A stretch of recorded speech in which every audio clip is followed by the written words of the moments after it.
Hi, and welcome to the Higher Education Access Corner. I'm your host, Tiffanie DeVan, and today we're going to be talking about scholarship searches. I have with me here today Celina Bertovic with the Foundation for Enhancing Communities, also known as TFEC.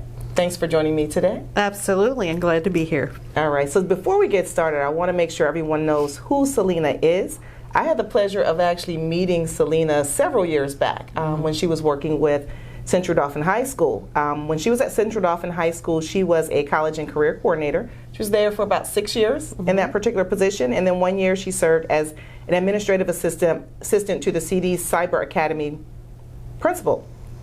She has an extensive experience assisting high school students with post-secondary preparation, such as creating resumes, completing financial aid documents, seminars on tips on how to make your scholarship application stand out, effective essay writing, and more. Celina's passion for helping students find and win scholarships is what drove her to find the program officer opportunity with TFEC. And right now she's been serving as the program officer for educational opportunities with TFEC since August of 2022. That is correct. All right, so we have lots of information on college career planning and scholarship searches. Outside of TFEC, also, Celina loves to spend time with her family, enjoying nature, day trips, going to church together, Saturday night family dinners, taking hikes, swimming, or taking scenic drives in the countryside. Welcome again, Celina. Thank you for having me. And let's get going. Sounds great. All right, so for those of our listeners who don't know what TFEC is, let us know. The TFEC, or the Foundation for Enhancing Communities, is a community foundation here in the Harrisburg area. We service 5 local communities, Perry County, Dauphin County, York County, northern portion mostly, Franklin County, and Lebanon County. We offer opportunities for scholarships and also for grants for the community. We have currently over 170 scholarships available to students in the region, whether it be K through 12, high school, or college level. Great. And I know you guys have been around since about 1920, I read. They just had their 100-year anniversary a couple years ago, during COVID, unfortunately. During COVID, right? Yes. But they made it. So they made it, yes. Congrats yes. on 100 years. And a very large foundation. Last year we gave over $1.4 million in scholarships locally. Good. And so one of the things that I love is that when I'm doing my stuff with high schools as the access partner, you're usually in a lot of those high schools as well, sharing the information about the scholarships, about TFEC specifically, but you also have gone through the journey, not only as someone is in the college and career standpoint from a high school standpoint, but personally. So absolutely, we're going to dig into that. So I like to challenge people and let them know that my children were both very successful with scholarships, and we were able to get them through college without any post-secondary debt. So it is a possibility. You do have to do a lot of work. I laid a lot of groundwork for them, looking for scholarships and collecting, and then I would say, give me an essay for this or give me an essay for that. We do, of course, encourage that students do the majority of the work for the essays and the parts where they're putting their personal side to it. Parents often help, but we prefer that the students get involved. There are scholarships everywhere. There is free money everywhere. I honestly did not even know about my organization, TFEC, until my kids were at that age and I worked for Central Dauphin, and I've lived locally for 20-something years. It's something we need to get the word out on, and that's why I'm here. There's a lot of free money, and I hate to see kids go to school and have a lot of debt. So the goal, of course, is apply anywhere you can, not just TFEC, but anywhere we can get you out there thinking about scholarships in your community.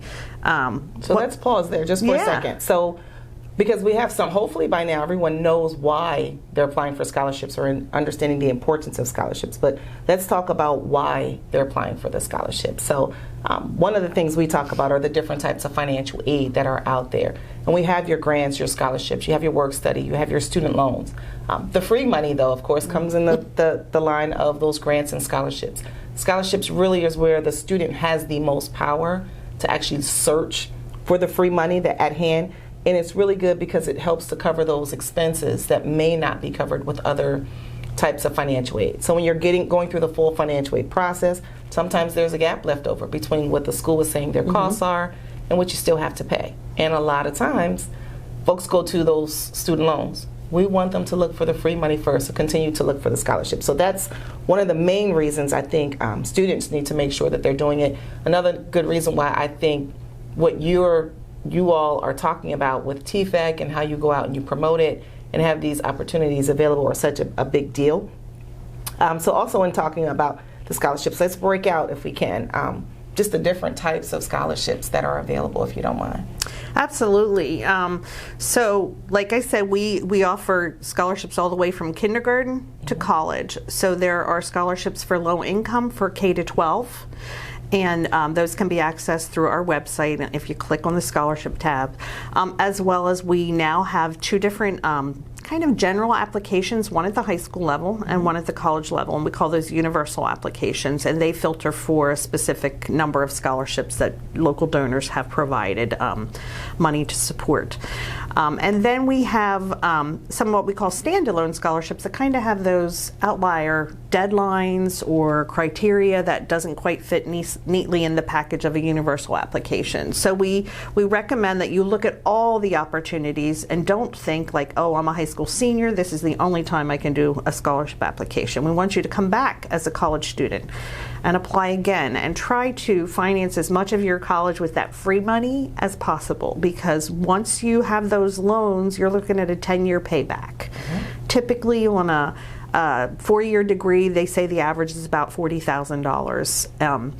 What you want to make sure to keep an eye on is you don't want to borrow more than 10% of your post-secondary salary. So that's something to consider. If you know what your salary is going to be after college or have an estimate, you want to make sure that you're not borrowing more than that, whether it be scholarships, grants, FIA path matches, which if you win a scholarship through TFEC, you are eligible to be possibly matched with a FIA grant for up to $3,500. So that's another great reason to apply through TFEC. Or whether it's through work study or getting a job on your own, but you really want to try to do everything you can to lessen that debt. So I want to back up a little bit, because you mentioned when you were talking about the different types of scholarships, you mentioned something about K through 12.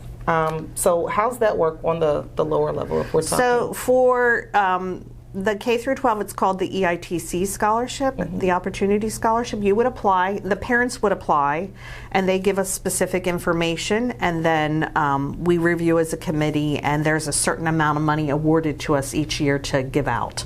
And then we, based on income levels and need, we award that money, and then those students, like say they have 3 or 4 kids, they may get so much per student to lessen their debt. And this is to be used for their post-secondary expenses? No, this is for their elementary school. So this would be for kids from low-income areas that are in schools that they would rather put their kids in a private school or something to get them a more quality of education. Okay, so that's for those. For that one. Okay, for and the then we have the K through 12. And then we have the high school senior. Right. We do have a couple junior, like study abroad type things, but most of the scholarships at the high school level are going to be for seniors. And those are the universal application, filters for about 110 scholarships. Local high schools, donors, philanthropists that just want to give back to their community can give money for us to use for those things. And then we have committees that meet and disperse those awards and amounts of money based on need. Most of our scholarships are need-based, not all, but most. And then another part that I kind of want to back up a little bit. So for those who are listening, when we're talking about the Foundation for Enhancing Communities, they're the foundation that oversees these scholarship organizations. So they're not the actual scholarship donor. Right, donor. Correct. For that. So one of the good things I like about you all, it's kind of like a platform. Students can kind of go, and then they can search through a variety of different scholarship opportunities that are available. So it's a multiple type of a search or platform that is available to them once they get things going. And we'll talk about the specifics to that in a little bit. But I think it's a great platform. I think it's an easy one to use, very user-friendly. When do you think is the best time for students and families to really start looking for scholarships? I personally believe it's junior year of high school. I think during your junior year you should be organizing your resume, thinking about who you want to get to write your letters of recommendation for scholarships. Most scholarships, I would say you'd want to gather 2 to 3 letters of recommendation, whether it be your high school guidance counselor, a teacher in the field that you're going to study, whether it be your employer from the community or a mentor. No family members, please. You want to kind of line those things up ahead. Senior year gets very, very hectic. So that's something, if you could be proactive, you can, make a spreadsheet. These are the scholarships that I want to apply for next year. This is their deadline. This is what materials I will need for them. So as a junior, if you organize all those things, get your resume in order, get those letters of rec in order, then when it comes time for your senior year, it's going to be as simple, I'm writing an essay and they're out. Right, and we talk about the academic resume or the scholarship resume. For those who don't know, it's kind of like a 1 or 2 sheeter. It's in electronic format. It's easier, I think, and it really is just like it's something where it's gonna highlight your high school journey, and most of the things that a student will put on there are really going to be the things that you'll find on those scholarship applications. So, what's your GPA like? What about your class ranking? What about activities that you've been involved in, any extracurricular activities? I usually tell students to list those between 9th to 12th grade. What were you involved in? If you held leadership positions in them, state that as well and what that specific position was. Also, if they've done volunteer work, with whom and how many hours did they do that volunteer work with? Because community service is a big thing, and I always say scholarship folks like that, that you're giving back and you're doing this. Yes. But having that academic resume there can be a great way, I think, for students to plow through more scholarship applications. In addition to that, I also think that when they're looking for someone to write their letter of recommendation, they want to go to someone they know and that knows them and can speak highly about who they are and why they're the top candidate, but I also say share the academic resume with them. Because sometimes there's something that might be a refresher for them to say, oh yeah, I forgot about that. I can write about that as well. So they'll have all of the key information there available to them. Junior year, I agree, is when they should really start searching. But I've started telling students now, start looking as early as freshman year, but just look to see what's out there, see what's expected, because it's a nice way to start to build your academic resume, because you want them to start in 9th grade. And sometimes it's hard to remember everything you did your junior year, looking back, if you're looking in your junior year, to look back from freshman year. So I think that's also a good thing we're telling students as well. And consider not just what you've done at school, but also what you've done in your community. Do you work somewhere? Do you go to the homeless shelter and help out? Do you feed at the food bank or gather food? The things that you do at your school, your community, your church, all those things, your employer, all those things should be included in that resume.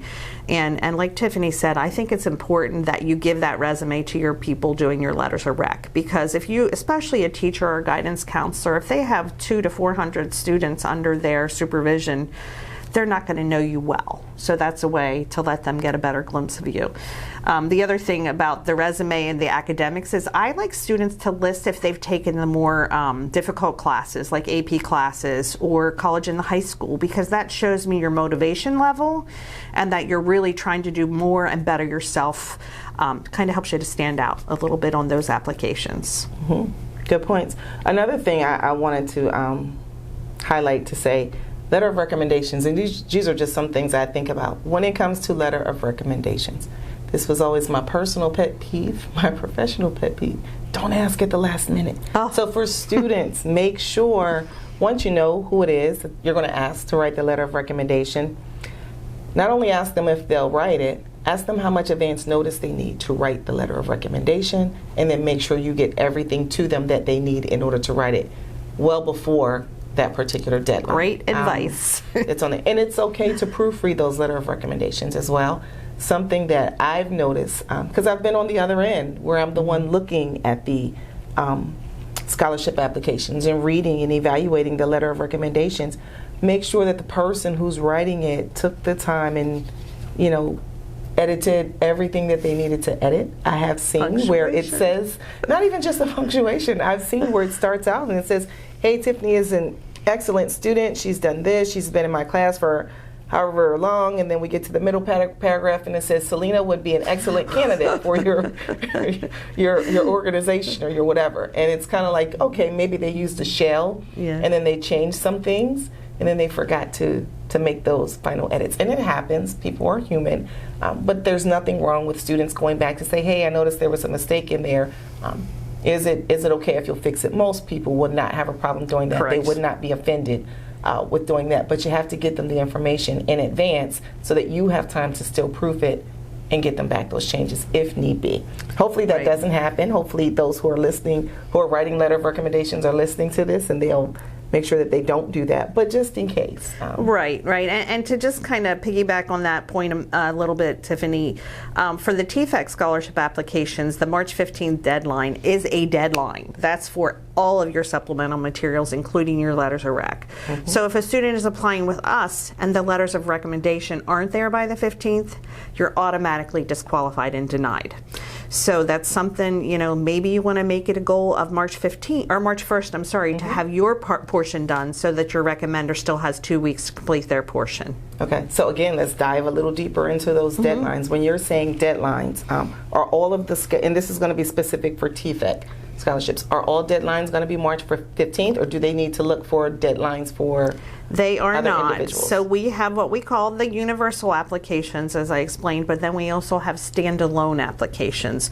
Those are applications that have those unusual deadlines, maybe a June or August deadline.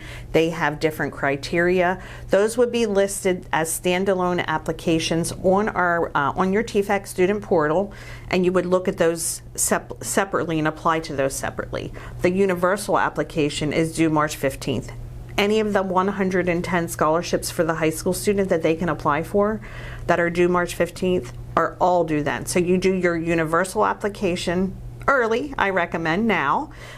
You submit that, and then it'll say, hey, you're eligible for these 5 or 7 scholarships or whatever. Then you complete those supplemental materials, whether it be an essay or letters of rec, and then you submit the individual applications. And like I said, those I would recommend you shoot for a March 1st deadline to get your portion in, so that if your recommenders are putting their own letters in via a portal, then you just give them time to complete those. Okay, so let's talk about those. Some best practices when it's time to knock out those scholarship applications for the students. The students are going in and they're ready to go to TFEC's website, tfec.org. What are some best practices about completing the scholarship application or just getting through the process? So the actual application only takes about 20-25 minutes at the most.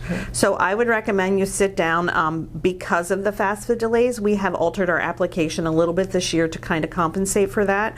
There's what we call a FAFSA estimator there, so you will need some financial information you may have to talk to the parents about. But other than that, it's, where are you going to college, what's your major going to be, what field of study is it, what's your GPA. You do need to upload a copy of your transcript. It does not need to be official. And there are a couple other areas where you're going to fill in your resume or things like that. So if you have that personal resume, that academic resume, have it handy. That will help you to get through our portion more quickly. If you run out of space, you can condense, put the most important or combine athletic awards or athletic activities and awards, and try to make it a little more condensed for us and concise. And then once you submit that, like I said, you'll get those extra supplemental required materials that you'll need to complete. Those I would probably recommend you sit down one at a time. Pay attention to the prompts, whether it be our scholarship or someone else's. If there's an essay prompt, you want to make sure that you are reading that prompt, following that prompt, and answering that prompt. Please do not use a general essay that is just a general essay that doesn't apply to the question asked for the essay. When a donor gives you $2,500 for a scholarship and they ask you to see how you identify with their son who lost their lives, you want to make sure that you're reaching out to that donor and responding to what they've asked of you. And I think that's something a lot of students do wrong, is they just give us a general essay that they think works for every scholarship.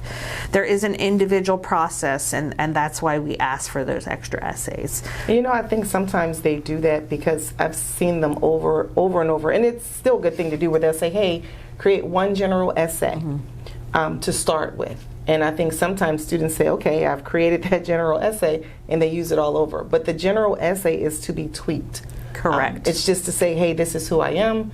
these are the strong points, and then when you get something that is specific, you're just building on to that essay. So that is a good point. Make sure that when they're writing the essay, they're connecting.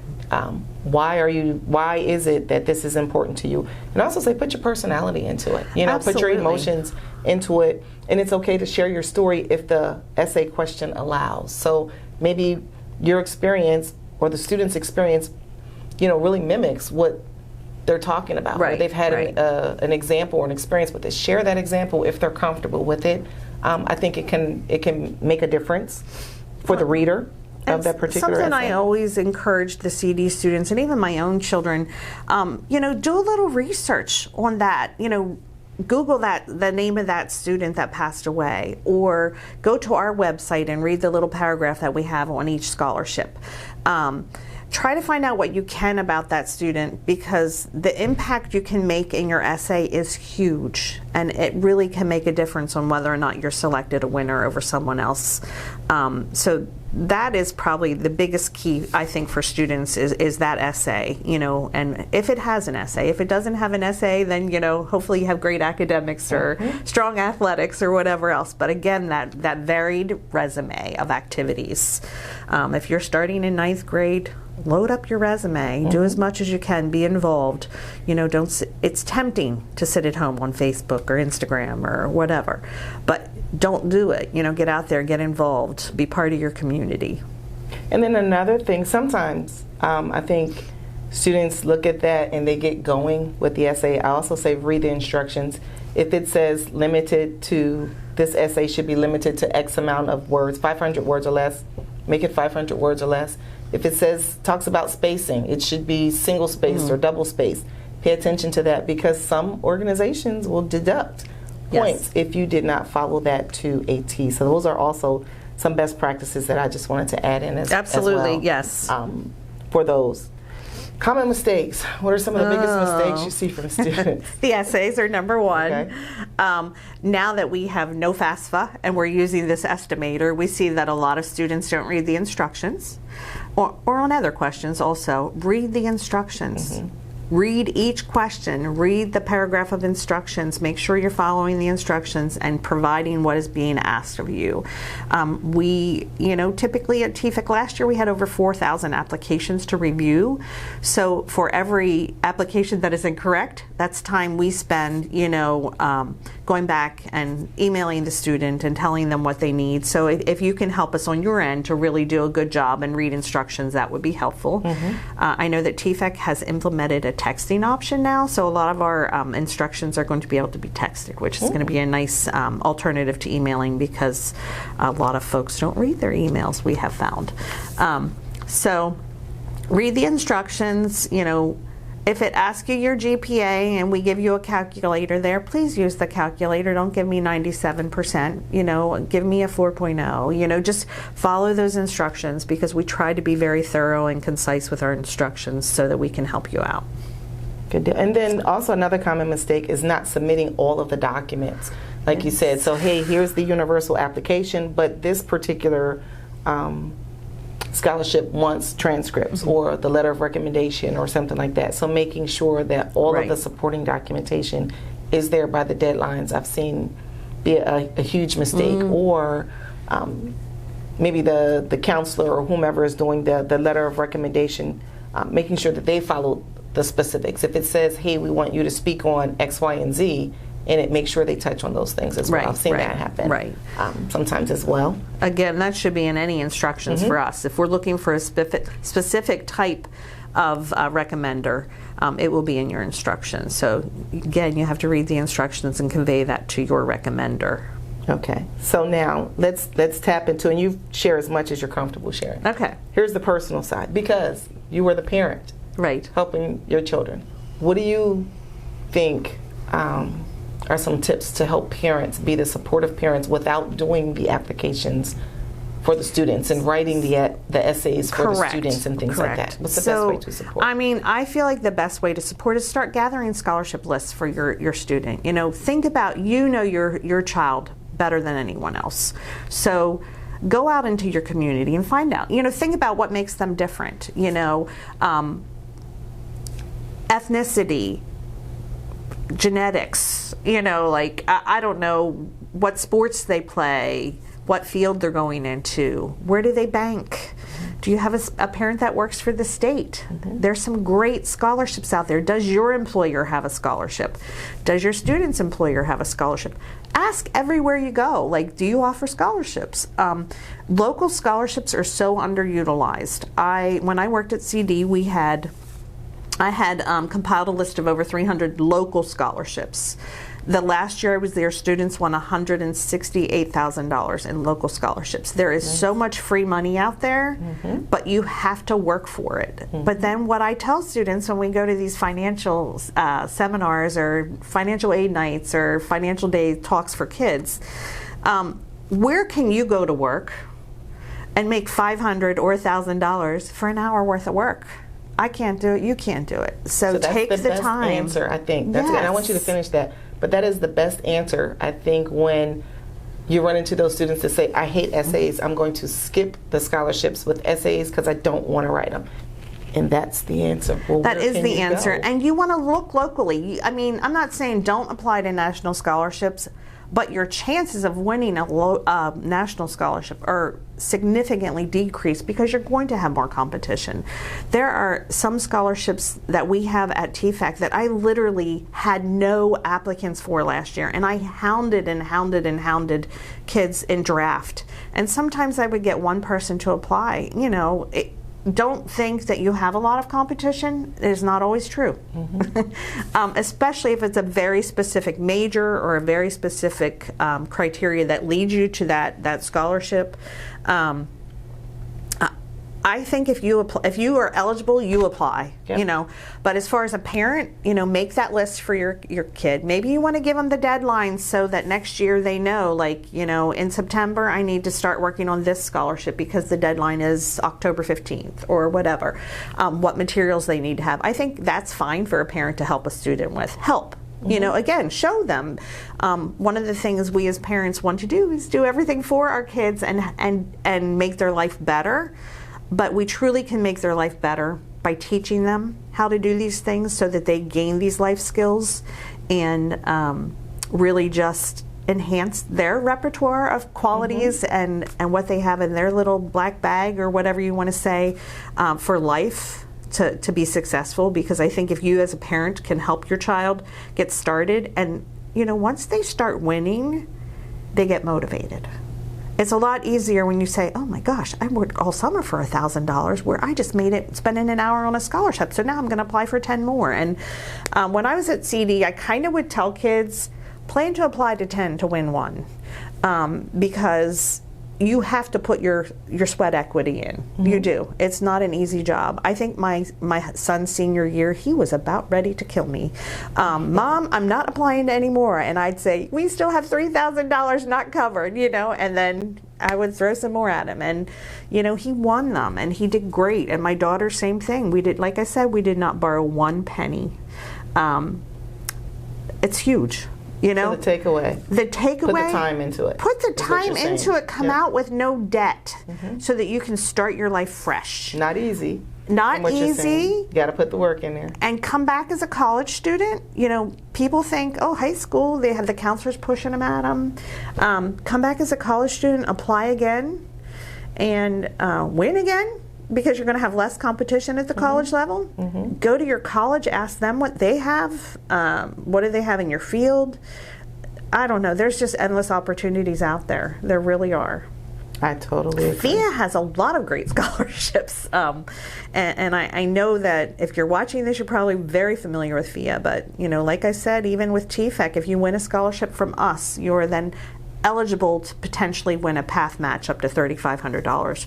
So if you win a $3,500 TFEC scholarship, you could end up with $7,000 that year, which is makes a big dent. And we've talked about our PATH program, but our PATH program for our listeners, we do have a partnership with community organizations and foundations where if you apply for their scholarships and you receive them based on their terms and their conditions, there's some other qualifications. You still have to demonstrate financial need, qualify for our state grant, be eligible for the state grant.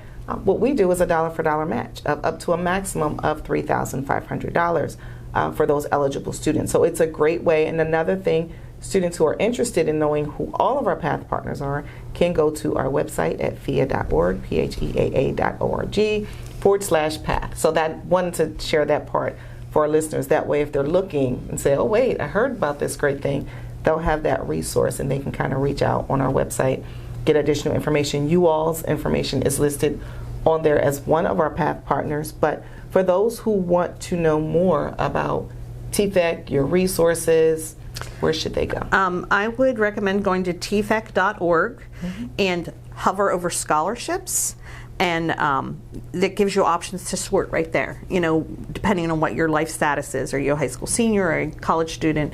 And then you can sort based on that and your home school. So if your home school is in one of our territories where we service, you will have a lot more opportunities. If it is in the state of Pennsylvania, but not necessarily in one of the counties we service, you may have a couple opportunities. Once you go out of state, if you're looking at this from Virginia, you may not have any opportunities. And again, even with our PATH match, that's something I think that maybe we needed to make more clear. If you're deciding between a school in-state and out-of-state, go in-state in Pennsylvania because it gives you a lot more opportunity for funding, whether it be through FEA itself or through us for these PATH matches. But there's a lot of great opportunity for financial funding if you stay at an in-state school. And then also, you were talking about if they're not under our counties, two that I know are open to pretty much all Pennsylvanians is the House of Representatives and the Big 33. Is Big 33 open to everyone as well? Yes. Those are both statewide, and Pennsylvania House of Reps is a very large scholarship. I tell everybody to apply for it. It is equivalent to half of Shippensburg tuition for 4 years. So it ends up being about $28,000 to $30,000, I believe. So that's definitely one that you would want to look at and apply to. And then the Big 33, there is very few stipulation on who can apply. So that is something I think historically that was more for athletes, but that has changed, and pretty much anybody that applies to our scholarships is eligible. So I would apply. You know, again, it's a local opportunity, and that one I think last year we gave 10 $2,000 scholarships. So it's a decent scholarship. But yeah, apply for everything you can get your hands on. You know, at your high school, you know, go to your guidance counselors, make your face known, your name known. I know at CD, like, you know, when we were choosing scholarship recipients for certain scholarships that were given there at the high school, if you don't know a student well, they're probably not going to get the scholarship. So it is best practice, again, to, you know, go and talk to your guidance counselor. Tell them you're looking for scholarships. Ask them what's available at your high school. Most high schools have a list, whether they use Naviance or there's other platforms out there that are available. There's usually some type of organized scholarship list that you can find local scholarships that you can apply for, and you have a lot less competition that way. Absolutely. So I think it's all been great information. I wanted folks to get an understanding of who TFEC is, because you are one of our larger organizations, foundations locally, but again, you still have some scholarship opportunities for students throughout PA. In addition to that, I think your website really does a good job with assisting students with the process. In your resources section, I know under the scholarships, there's a part for students, for parents who are supporting the students on how it has some tips for them, and then one for high school counselors. I saw that. So it's information for just about everyone that's out there, and those tips that you all have. I did see you had some best practices listed on your website. We talked about some of those. Common mistakes are also listed on your website, and I think those particular resources can be used for any scholarship search when the students are sitting down to look at those scholarships. So I thank you for joining us here. It was my pleasure. And I don't know if you're able to answer this, because this whole new FAFSA delay is different. For you all, because you are someone that looks at financial need, how is the FAFSA delay affecting your process? Overall? So because of the majority of our deadlines being March 15th, and FAFSA's not coming out till March, we didn't feel we could delay, so we have supplemented the FAFSA question with a FAFSA estimator that comes directly from the same website as FAFSA. You put your information in, it's going to spit out about a 3-page report that is your estimator for your SAI. And based on that, you're going to give us that estimated SAI and upload that report for us. Okay. And so that is what we felt was a fair and reasonable compromise for this year, because we didn't want to delay because of the senior awards and everything that happened based on the scholarships. Good to know, because that's been challenging for everyone. So we're all in the same boat on that one. But I'm telling everyone we'll get through that part. We will. It'll be a success, I'm sure. Again, thank you so much. Any last parting words for anyone? Just if you need to get a hold of any of us at TFEC, we are, you can click on the staff and it gives all of our individual profiles, and there's, I think, a link to us.